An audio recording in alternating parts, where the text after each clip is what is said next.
miskin, getol melaksanakan karena apa yang disampaikan Rasul, sepanjang kamu masih berpegang kepada keduanya. Sabda man fattara sha'iman kana lahu mislu kafiratun lima bainahunna. Qarain atau qarinah saling menyertai.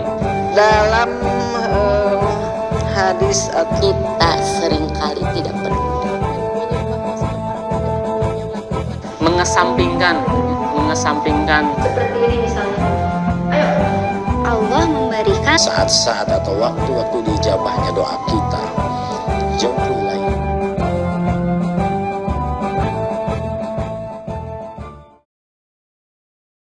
Innal hamdalillah nahmaduhu wa nasta'inuhu wa nastaghfiruh wa na'udzu billahi min syururi anfusina wa sayyiati a'malina. Man yahdihillahu fala mudhillalah wa may yudlil fala hadiyalah. Asyhadu an la ilaha illallah wa asyhadu anna Muhammadan abduhu wa rasuluh alladzi la nabiyya ba'dah, amma ba'du. Alhamdulillah, pada kesempatan hari ini Allah Subhanahu wa taala masih memberikan kepada kita begitu banyak nikmat-Nya. Mudah-mudahan di antara banyak nikmat yang Allah berikan kepada kita semua, kita senantiasa termasuk ke dalam hamba-Nya yang senantiasa bersyukur. Ihwatu iman, pemirsa kajian online Bala Endah, alhamdulillah pada kesempatan hari ini kita bisa berjumpa kembali. Insya Allah pada kesempatan hari ini kita akan membahas satu tema yang cukup menarik, yaitu terkait dengan pendidikan adab di dalam keluarga. Tema ini menjadi penting untuk sama-sama kita perhatikan, mengingat bahwa dewasa ini atau hari ini, kenyataan yang kemudian kita lihat bahwa telah terjadi permasalahan-permasalahan seputar adab yang semakin hari semakin jauh dari tuntunan Al-Quran dan As-Sunnah. Yang semakin hari kita semua melihat bahwa telah jauh kemudian manusia melangkah dari jalan-jalan kebenaran. Tentu hal ini tidak bisa kemudian kita biarkan. Sebagai orang yang beriman, kita harus juga punya semangat untuk memperbaiki keadaan. Bagaimana bahwa kemerosotan akhlak yang terjadi ini, kita harus termasuk orang-orang yang juga ikut membenahinya.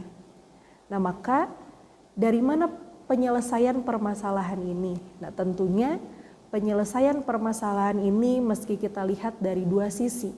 Yang pertama tentu dari sisi anak, kemudian yang kedua adalah dari sisi orang tua. Nah, lantas bagaimana semestinya pendidikan adab itu dimulai? Nah, kesempatan kali ini kita akan coba membahas bahwa ternyata yang terpenting atau yang menjadi muara penyelesaian permasalahan adab adalah dimulai dari keluarga.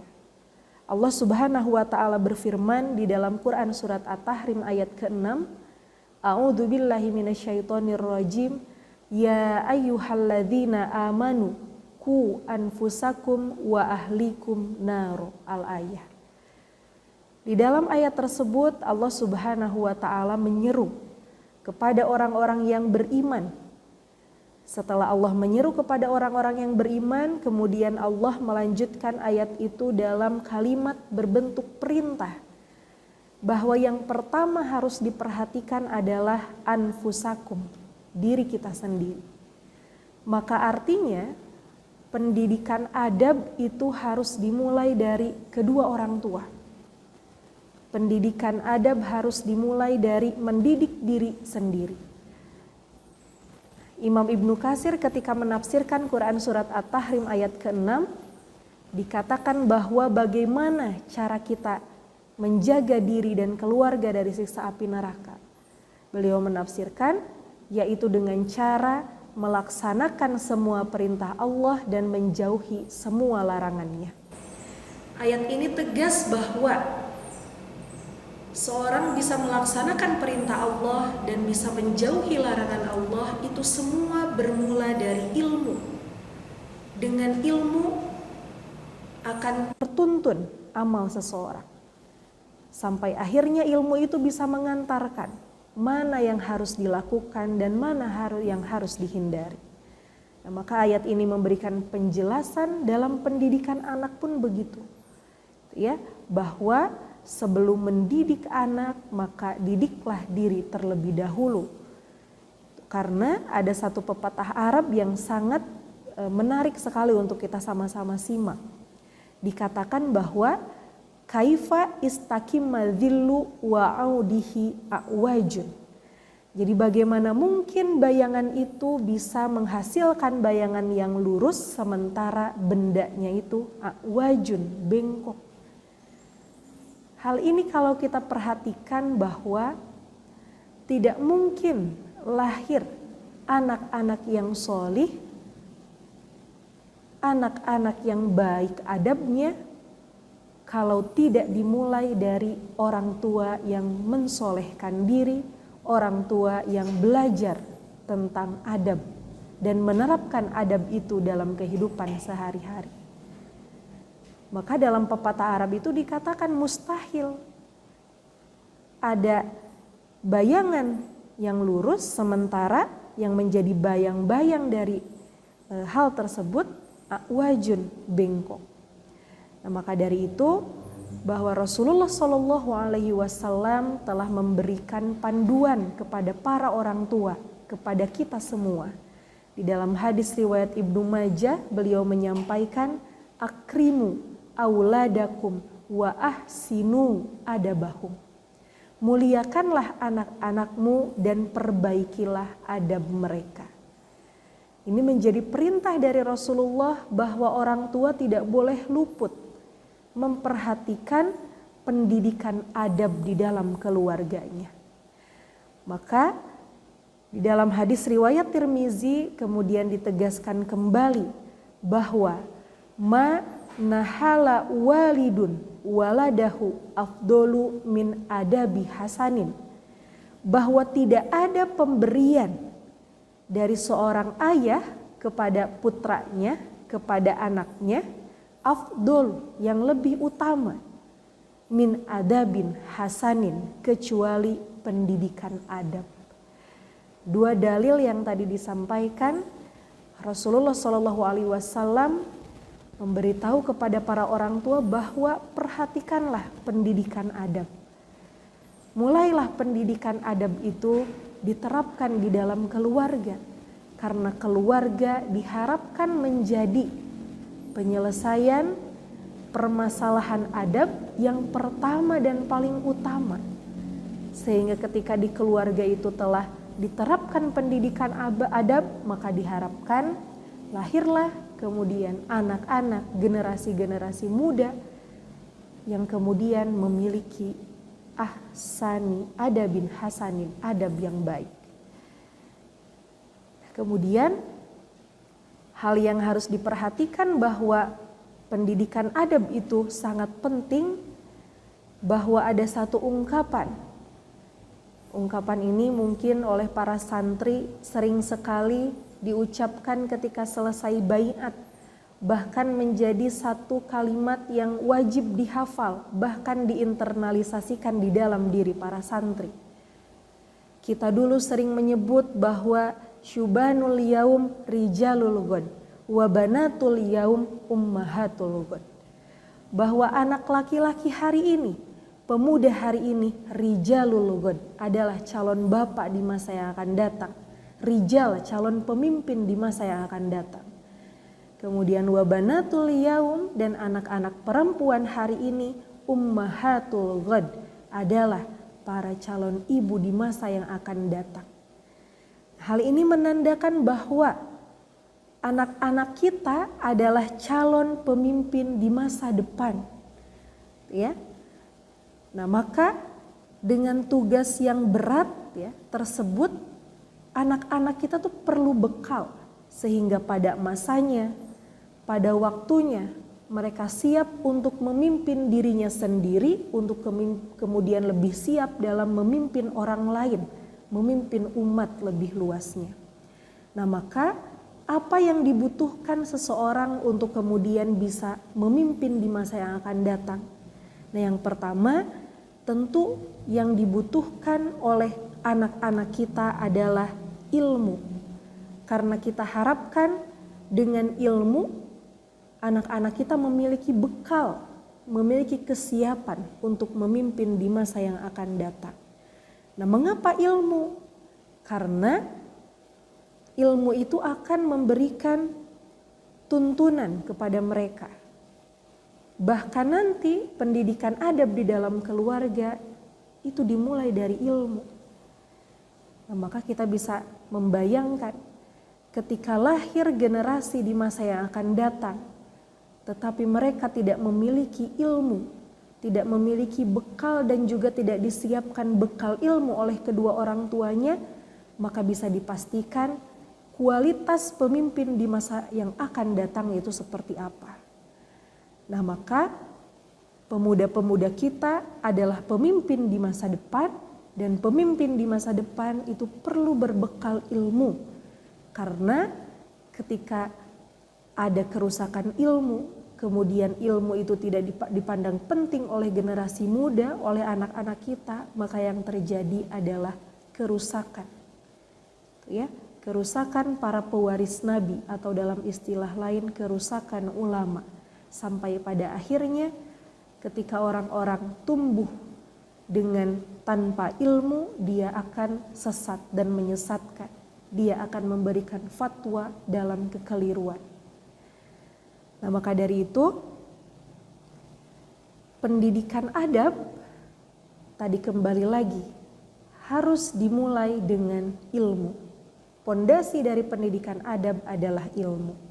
Maka Imam Syafi'i pernah memberikan nasihat kepada kita semua bahwa ketika manusia ingin menghendaki dunia, harus dengan bekal apa? Imam Syafi'i mengatakan, man aroda dunya fa'alaihi bil ilmi. Barang siapa yang menghendaki dunia, fa'alaihi bil ilmi, maka dia harus punya ilmu. Wa man arodal akhirah, dan barang siapa yang menghendaki akhirat, fa'alaihi bil ilmi, maka dia harus berbekal ilmu. Di akhir kemudian Imam Syafi'i mengatakan, wa man arodahuma, dan barang siapa yang menghendaki keduanya, artinya dia menghendaki urusan dunia, kemudian menghendaki urusan akhirat, tetap jawabannya fa'alaihi bil ilmi. Maka keduanya akan didapatkan dengan ilmu. Ihwatu iman rahimakumullah, sampai di sana bahwa kita bisa mendapatkan kesimpulan betapa pentingnya ilmu di dalam pendidikan adab. Nah, maka yang kemudian yang menjadi pertanyaan bagi kita semua, adab itu apa? Di sini saya mengutip satu gagasan besar dari salah seorang ilmuwan muslim, yaitu Profesor Naqib Al-Atas. Beliau mengatakan bahwa adab itu ibarat hidangan atau penjamuan. Apa maksudnya? Beliau menjabarkan bahwa hidangan atau penjamuan itu hanya dilakukan pada waktu yang tepat, oleh dan bagi orang yang tepat pula. Kemudian masyarakat Arab klasik itu biasa mengenal adab itu dengan sebutan bagi hidangan makanan yang dilakukan oleh orang-orang yang terhormat. Kemudian bagi siapa? Bagi orang yang dihormatinya dan dinikmati pula dengan cara-cara yang terhormat. Maka dari itu kemudian beliau menyimpulkan bahwa adab itu sering digunakan untuk sebuah aktivitas, menempatkan sesuatu sesuai dengan yang seharusnya, atau di dalam bahasa lain adab itu sejajar dengan adil. Ya, artinya orang yang beradab itu dimulai dari pengetahuannya tentang sesuatu. Orang yang menerapkan adab dalam kehidupan sehari-harinya itu dimulai dari bagaimana dia mengilmui sesuatu. Karena dengan ilmu dia kemudian bisa membedakan mana yang benar, mana yang salah. Dengan ilmu dia bisa berbuat adil. dengan ilmu dia bisa berbuat amanah, dengan ilmu dia bisa terhindar dari khianat. Maka dari itu pendidikan beradab, nah itu adalah pendidikan yang adil, yang kemudian mencoba mengikhtiarkan segala prosesnya. Nah maka dari itu ya, kita harus memastikan bahwa ilmu itu diraih untuk tujuan yang benar dan dilakukan dengan cara yang benar dan oleh orang yang benar pula. Nah, maka dari itu pendidikan beradab ini bisa diartikan sebagai pendidikan yang adil yang kemudian mengikhtiarkan segala prosesnya dengan baik. Nah, maka dari itu kemudian ada pertanyaan, apa perbedaan antara adab dengan akhlak? Nah, ini kan kemudian menjadi dua istilah pada pemahaman kita terjadi kesamaan. Padahal kalau kita lihat dari definisi Naqib al-Atas tadi bahwa terjadi perbedaan yang sangat mendasar. Kalau akhlak itu hanya berbicara seputar budi pekerti atau perilaku saja. Sementara adab itu melampaui daripada akhlak. Karena apa? Adab itu dimulai dari sejak pikiran. Dimulai dari sejak dalam hati. Bagaimana dia memandang sesuatu dengan benar, bagaimana dia memandang sesuatu dengan adil. Makanya orang yang beradab itu tentu akan melahirkan akhlakul karimah, akhlak yang mulia. Ihwatu iman rahimakumullah, kembali lagi tadi bahwa dari mana kita harus memulai pendidikan adab ini? Maka jawabannya adalah mari kita mulai dari keluarga. Nah, kemudian apa saja tahapannya? Nah, ini penting. Yang pertama, tentu kita harus memastikan memiliki niat yang benar. Bahwa mendidik anak adalah untuk menciptakan generasi terbaik. Kita sebagai orang tua harus merasa takut sebagaimana Allah Subhanahu wa taala berfirman di dalam Quran surat An-Nisa ayat ke-9. Wal yakhshalladzi law taraku min khalfihim dzurriyyatan di'afa. Dan hendaklah kamu merasa takut jika kamu meninggalkan generasi yang lemah, bukan generasi yang kuat. Para ahli tafsir kemudian menafsirkan yang dimaksud dengan generasi yang lemah ini seluruh aspeknya. Baik itu dari aspek ekonominya, aspek ilmunya, aspek ibadahnya, dan aspek-aspek yang lain. Karena apa? Ketika orang tua tidak merasa khawatir terhadap generasi setelahnya, maka bisa dipastikan orang tua tersebut tidak akan menempuh proses yang tepat, tidak akan menempuh atau tidak akan mengikhtiarkan pendidikan yang terbaik. Maka sebagai orang tua, mari kita terus perbaharui niat kita, perbaharui terus cara kita, dan tentunya belajar setiap hari. Karena mendidik anak adalah proses yang tidak ada akhirnya. Nah, kemudian tentu setelah melakukan atau senantiasa memastikan kita memiliki niat semata-mata karena Allah. Yang kedua, di dalam pelaksanaannya kita pun perlu memiliki konsisten. Kita pun perlu memiliki kebulatan tekad. Jangan sampai pendidikan adab yang kita lakukan ini tidak konsisten. Artinya harus terus terevaluasi. Nah, makanya penting setiap keluarga itu kemudian mendiskusikan, ayah dan ibu ngobrol. Bagaimana nih cara kita mendidik anak? Terlebih misalkan bagi kedua orang tua yang memiliki anaknya lebih dari satu. Dan tentu kita ketahui bahwa setiap anak memiliki karakter dan pembawaan yang berbeda, maka orang tua perlu melihat apa yang menjadi potensi dan kekurangan dari setiap anak-anak kita. Nah, kemudian selanjutnya yang menjadi kunci dari penerapan pendidikan beradab ini sebagaimana yang telah banyak dicontohkan di dalam Al-Quran, baik itu dalam pendidikan yang dilakukan oleh para nabi ataupun pendidikan yang dilakukan oleh para orang tua dari ulama-ulama terdahulu, yang kemudian bisa dan mampu melahirkan generasi terbaik. Kurang lebih bisa disimpulkan ada 3 kunci dari penerapan pendidikan adab.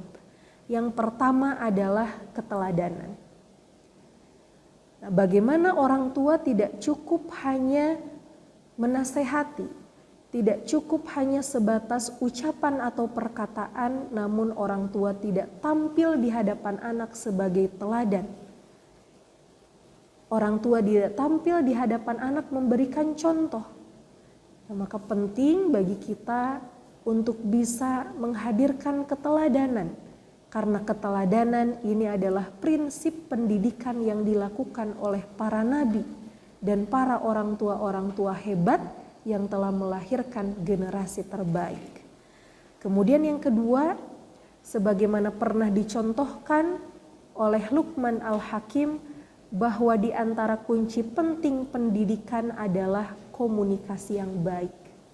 Kita melihat bagaimana Luqman Al-Hakim sebagai seorang ayah, beliau tampil tanpa ragu, tanpa kemudian ada sekat, sangat dekat kepada anak, tampil memberikan nasihat-nasihat terbaiknya.